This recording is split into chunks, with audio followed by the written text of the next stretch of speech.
Well, happy Monday, the 22nd of May, 2023. It's been a long time, sometime that we've not spoken, we've not seen each other on trends, and of course, it's because of some prevailing circumstances. But we're back now to do the program for you, and this morning, without wasting your time, welcome to Spring Trends, where I tell you who is trending on social media, what is trending, and why they're trending, and what people are saying about the who, the what, and the why.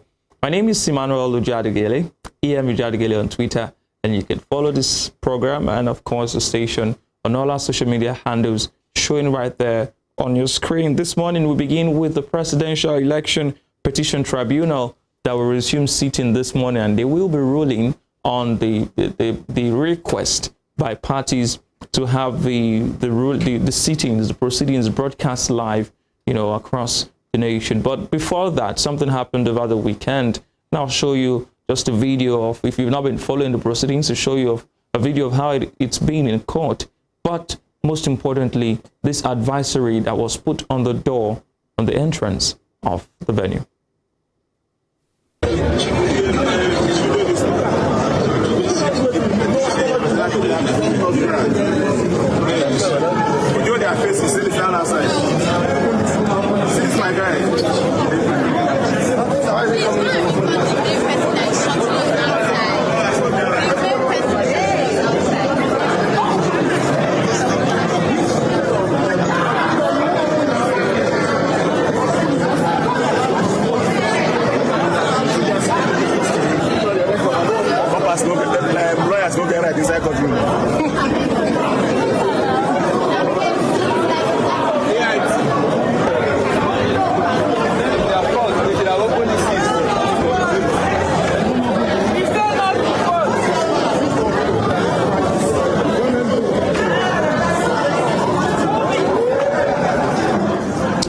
So welcome back. You can see what happened there. The petition tribunal, petition court, has said that there will be no phones or mobile devices allowed into the court. And that's because some persons you've been seeing some snippets, some videos of happenings within the court and live updates from journalists and other interested parties. But let's see how Nigerians have reacted to that advisory by the PEPC. The first commentator is FS Yusuf, and he says that the court's decision to ban mobile phones in court while we are even asking for live broadcast of the court proceedings is blatantly anti-people, undemocratic, insensitive, condemnable, and disrespectful. You can't exclude the people from a case that is about the people. The people have sent representatives, the candidate and the party, to reclaim their stolen mandate. So how do you exclude the people from virtual participation and observation of the hearing? It goes further to say, has the judiciary forgotten its role as a defender of democracy? How did we get here? Most of the pro-democratic laws of the UK constitutions were molded from the court at a time where the judiciary took a stand to defend the people's right. I hope our judiciary can take a stand to help us build our democracy that have just had its biggest blow in the last election. Banning mobile phones stands condemned, and we stand by the demand to have a live broadcast. Chude Nnamdi says, they switched off cameras and light at Lekki toll gate. You know what happened next. They switched off electronic transmission during election and successfully rigged massively. Now they have banned mobile phones at the election tribunal. I hope Nigerians are paying attention. Wayemi B. Lubi says, update. The Secretary of the Presidential Election Petition announced that starting from Monday today, no phones will be allowed into the courtroom. She says she's only following instructions, but didn't state why. Why are they trying to restrict phones? As far as I know, you can put your phone on silent and not distract the court. Is there some secret they don't want us to know? The court is made for the public. It's not a secret house. Kosi says, this is a coup against the people. We all should be aware that the Presidential Election Petition Tribunal has issued a criminal order that no phones will be allowed into the courtroom for Monday. This order is likely to be enforced strictly. Now, the lawyers too, who will be using their phones to get materials and all of that, what happens to them? Will they also not be able to take their phones into the court? Auntie Agbado Sarume says, if the Presidential Election Tribunal is not planning to do nonsense, why are they saying no phones are allowed in the courtroom? Now, secret court matter than one discourse. Even confra matter, no, they secret these days. Why court wants secrecy now? A distinguished Field Marshal General Oluchi says the latest update is that no one will be allowed to enter the courtroom with their phones beginning Monday, today. The court is doing everything possible to stop people from getting real-time updates. We can't rely on the mainstream media to report honestly, so this news is worrisome. And Ogbeni Omishoro says, what's the rationale behind this no phone and other gadgets are not allowed in courtroom? When are we going to start to do the right thing? These people would not stop to go bottom barrel. And we moved over to Facebook to get what people were saying on Facebook about the same matter. Eloanyi Chuku Onovo says, there was a country. Ordinarily, common sense should have taught the judges that live coverage of the litigation is a litmus test of their readiness to be fair and just. Alas, they failed. Akachala Clinton Chuk says, other countries are upgrading their systems technologically, but because of bribe and perversion of justices, they have initiated rules that opposes the 21st century communication systems. Why rejecting the live broadcast of the election tribunal proceeding? The Nigerian judiciary is helping the collapses in Nigeria all-round system. Benny Sauce, the winner, last commentator, says, now anyone supporting the charade is having serious issues. The courtroom is a public place. Why all this? The good thing is that bad governance affects everyone directly or indirectly. But that's all on the Presidential Election Tribunal shenanigans. We hope that some change will happen and that things will be different. But yeah, away from that, let's look at what's also happening on social media. Nigerians are not particularly happy, although they're not the only target of some rule. But in the United Kingdom, it's expected that in the course of this week, there will be an enforcement of a ban on foreign students who come to the UK for education but bring along their family members. Let's take a look at that story as published by The Sun newspaper in the United Kingdom. It says immigration crackdown. Most foreign students to be banned from moving family to the UK in major immigration crackdown. That story was published yesterday by Kate Ferguson. It says most foreign students will be banned from bringing their family over to Britain in an immigration crackdown being announced this week. But number 10, that's the official residence of the Prime Minister, has rejected calls by the Home Office to lift the salary threshold for foreign workers from £26,000 to £33,000 to bring down numbers. The ban will not apply to PhD students whose courses usually last between 3 and 5 years and are very highly skilled. Home Secretary Suella Braverman and her Deputy Robert Jenrick also wanted to lift the salary threshold, but were overruled after kickback from the Treasury. Currently, foreign workers have to meet a £20,000 salary threshold to move to Britain, but the Home Office wanted to raise this to £33,000, which is the average wage of a worker in Britain. Prime Minister Rishi Sunak is expected to come out fighting on immigration, pointing out their figures he inherited as they date back to the year ending December 2022, 2 months after he became Prime Minister. There has been an explosion of people in the number of people coming to Britain piggybacking on their relative student visa.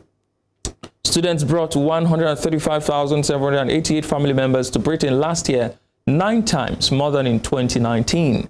Last year, 59,053 Nigerian students brought over 60,923 relatives. One Tory minister told The Sun on Sunday, "We have got to get a grip." Now let's see how the Nigerian community has reacted to this ban as it affects the Nigerian student and their families. We'll begin with Samuel Ajayi. Sam the Great says the ban will not apply to PhD students whose courses usually last between 3 and 5 years and are very highly skilled. But he says that students will simply shift focus from the UK to other countries. I predict Australia will experience a new surge. And Dr. Waka Waka Doctor says recent announcements showed that the UK is set to ban students from bringing families. I have always said it. There are other options. Your placenta wasn't buried in the UK. Use your head. Ching Chong Hu says, which year will a marriage with the UK be divorced?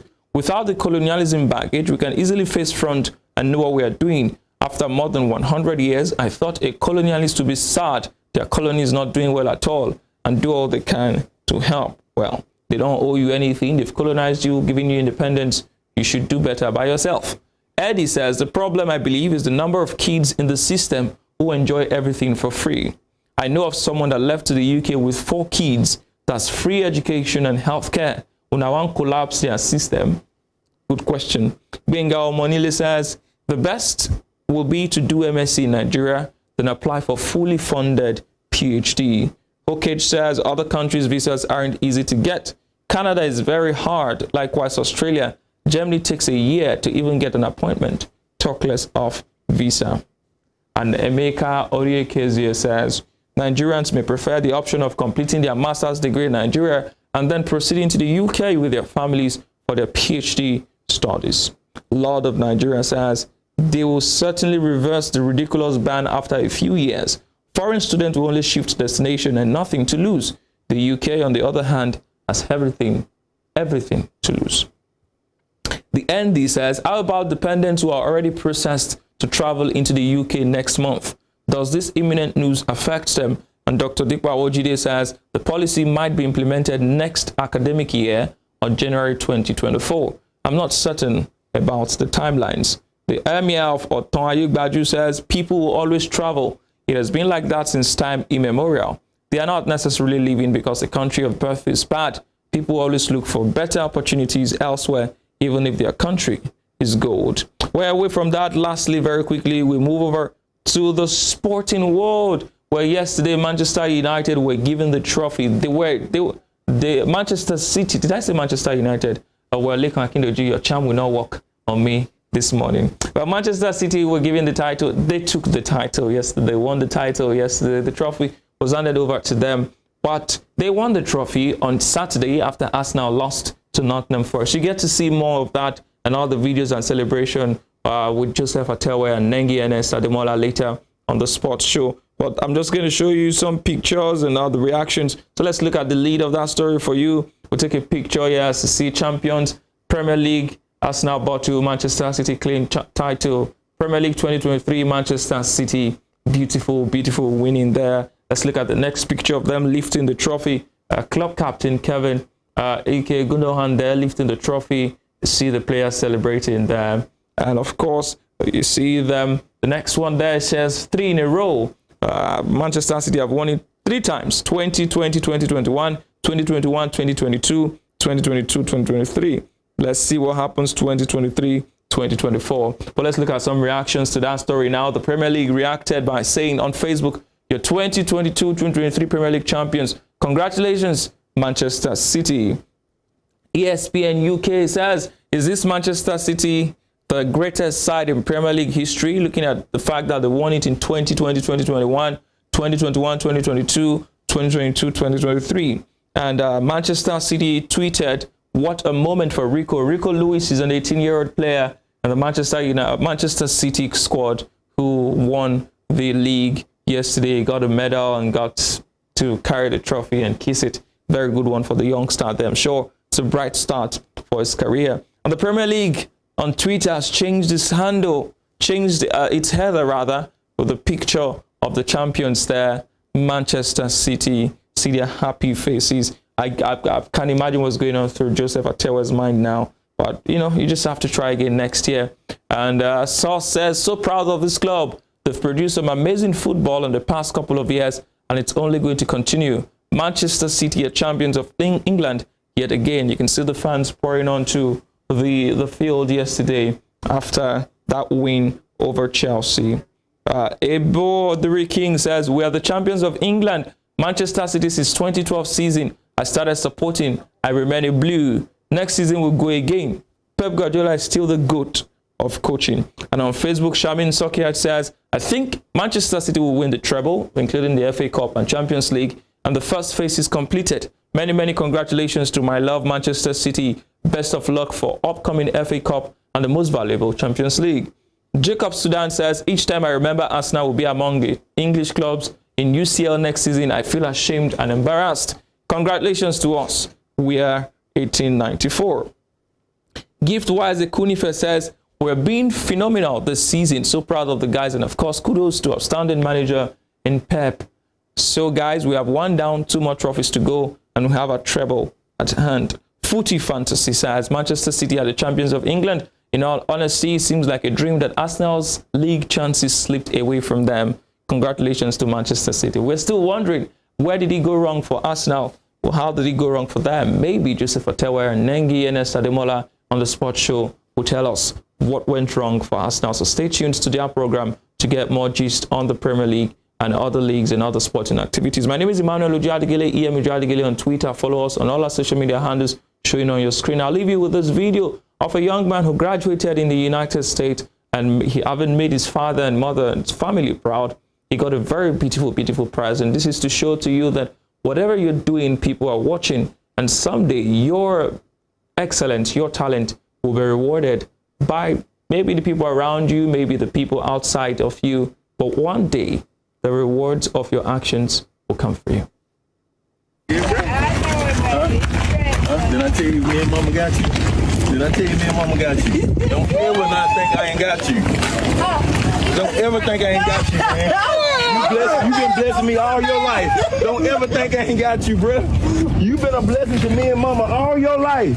And I'm going to go all out for you. I'm going to go all out for John and Akelia. That's what I'm talking about right there. That's yours. That's yours. That's yours. You deserve every bit of that. I told you, man, all you got to do is just trust. Believe God always and know who your mom and dad. Man, we got you. Didn't I tell you that? Look at that. Look at that. That's yours. That's yours. Yeah, man. That's yours. Here's your gas to put in it, You baby. bleed, hey, you bleed for that. That's yours.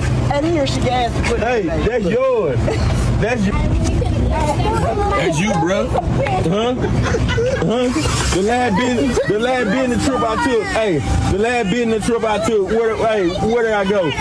I went on a business trip, right? A business trip for you. Huh? A business trip for you. I took that flight to go get this and drive it back for you. That was a business trip for you, bro.